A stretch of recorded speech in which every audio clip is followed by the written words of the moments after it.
Russia's rivalry with the North Atlantic Treaty Organization, NATO, runs deep. But would the Kremlin try to assassinate a democratically elected leader to stop the country from joining the alliance? According to investigators and researchers digging into an alleged coup attempt in Montenegro, a tiny European country that lies along the Mediterranean, that is exactly what Russia did 2 years ago. A new report by the Foreign Policy Research Institute reveals new details about an ongoing investigation into an attempt to topple Montenegro's government on the eve of parliamentary elections on October 16, 2016.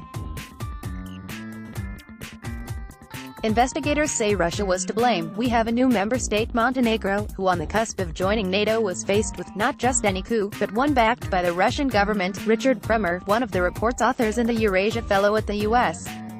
think tank Foreign Policy Research Institute, told Newsweek, "My hope is that this report will raise the alarm that Russia is so serious as to deploy hard power forces to achieve its political objectives in the Balkans. Russia has an agenda in the Balkans, and they'll employ violent means to see it realized. It doesn't get any more serious than that." Kremer added, "For Moscow, the NATO alliance, which guarantees collective defense for 29 countries across Europe and North America, is an existential threat that aims to limit Russia's ability to control what happens in its own backyard. Several of Russia's neighbors, including Estonia, Latvia, Lithuania and Poland, have already joined NATO. And Russia has done its utmost to ensure that its neighbors Ukraine and Georgia don't go down the same path. Over the past decade, Russia has supported separatist movements in these countries and even occupied parts of their territories. After all, the Kremlin knows NATO will be reluctant or unwilling to admit a new country if the aspiring member is already embroiled in a conflict.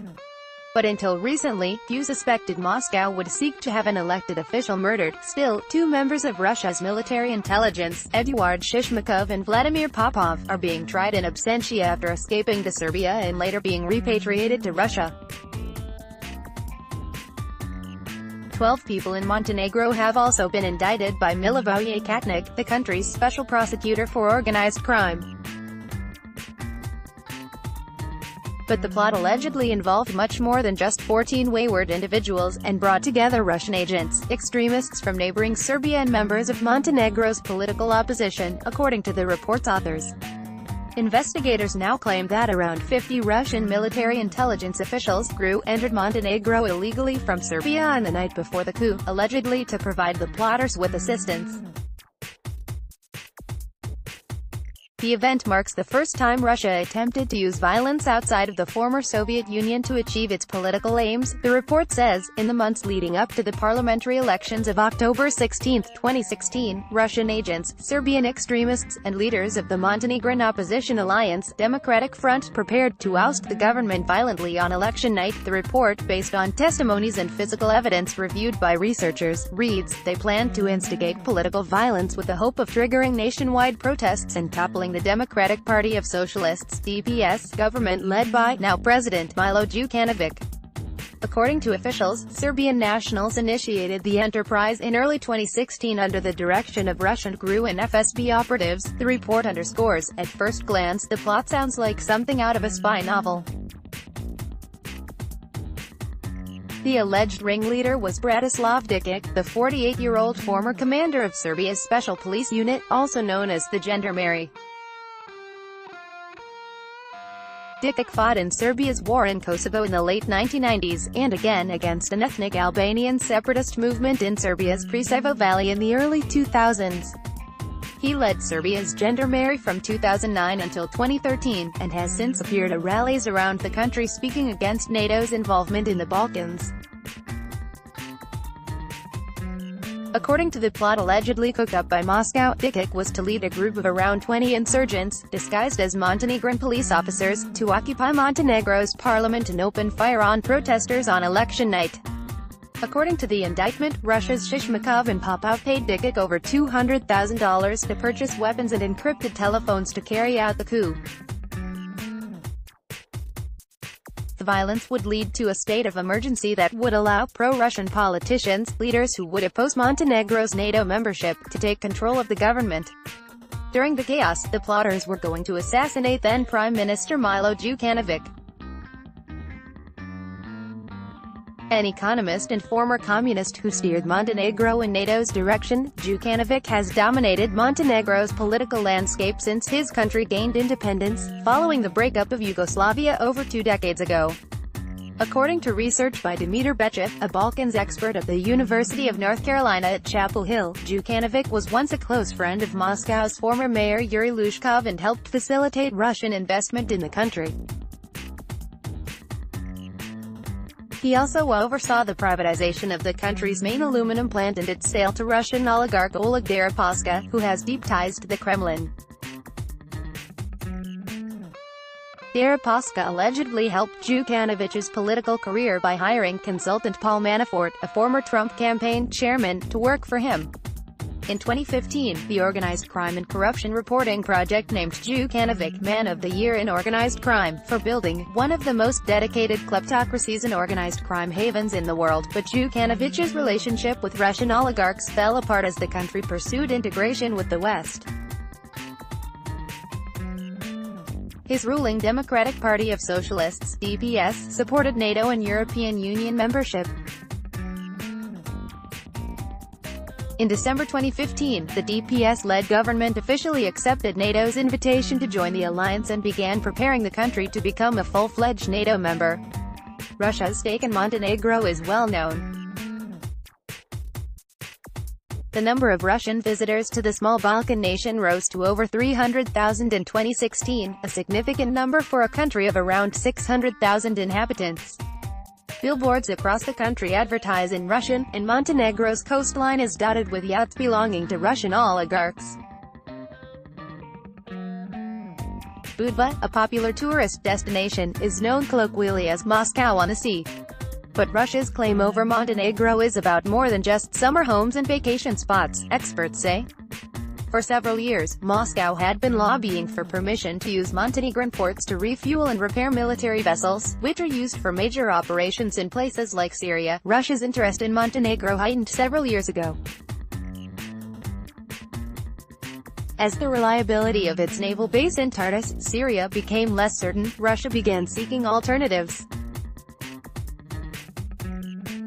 In September 2013, the Russian government requested a meeting with the Montenegrin Ministry of Defense to discuss the temporary moorage of Russian warships at the ports of Bar and Kotor, Tuesday's report reads.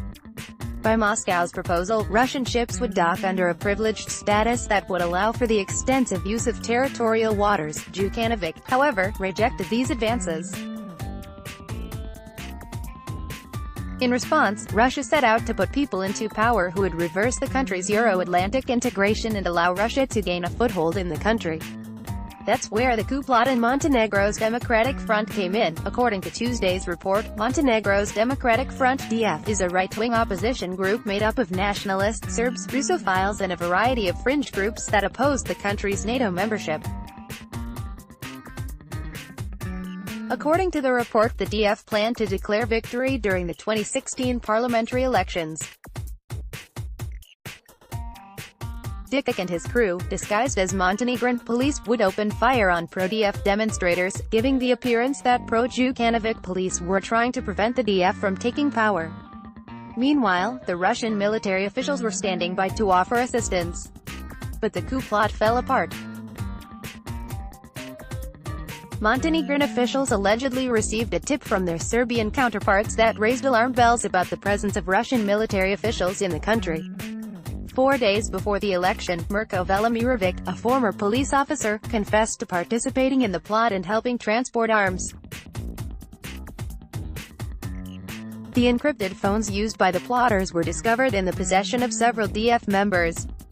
The Russian military officials, realizing that the plot had been discovered, fled the country, according to the report's authors, who conducted numerous on-the-ground interviews with prosecutors and witnesses. 2 DF leaders, Andrija Mandic and Milan Knežević, have both been indicted. Aleksandar Sanjelic, the head of the Serbian chapter of the Kremlin-linked biker gang the Night Wolves, and a veteran of Russia's war in eastern Ukraine, has also been indicted. He later identified Shishmakov as one of the main financiers of the coup attempt. Many Montenegrin officials have publicly stated that they have evidence Russia was behind the attempted coup, but some analysts say there is still room for doubt. Although Montenegro is one of the smallest members of the NATO organization, its decision to join was symbolically very important. Montenegro has traditionally had very good relations with Moscow. Russia took Montenegro's decision to join the organization very badly, James Kurlinski, a Balkan expert at the London School of Economics, told Newsweek. At one point there were very serious concerns about Russian infiltration of the Montenegrin intelligence services. However, despite claims that there is hard evidence to link Moscow to an attempt to overthrow the government, it is worth noting that many observers remain somewhat skeptical about the story. There is a sense that it all appeared rather too amateurish. If Moscow wanted to destabilize the country, surely it could have done so more effectively, Kurlinski continued. So far, only Shishmakov and Popov, the two Russian officials being tried in absentia, have been identified from among the 50 GRU officers allegedly in Montenegro at the time. The two men flew back to Russia from Serbia's capital, Belgrade, in late October 2016, a day after Russia's former spy chief Nikolai Patrushev visited the country. Today, Montenegro is a member of NATO and is actively pursuing European Union membership. Former Prime Minister Djukanovic has remained in power and was elected president in April. The prosecutor's investigation into the 2016 coup attempt is still ongoing. But experts warn that the situation is precarious. The DF continues to be one of the largest opposition blocs in Montenegro, and many warn that Russia and its anti-NATO allies maintain the ability to destabilize the region. The risk of Russian involvement and destabilization of these countries remains high. Russia is increasing its role in the Balkans to the detriment of their security interests. Mark Simikovsky, an expert on Russia at the Atlantic Council in Washington and a former advisor for the Department of Defense, told Newsweek, the coup attempt was a bellwether for Russia's continued involvement in the region. Montenegro is a case study. It showcases Russia's ability to use hard power and covert means to undermine and destabilize the region, he added.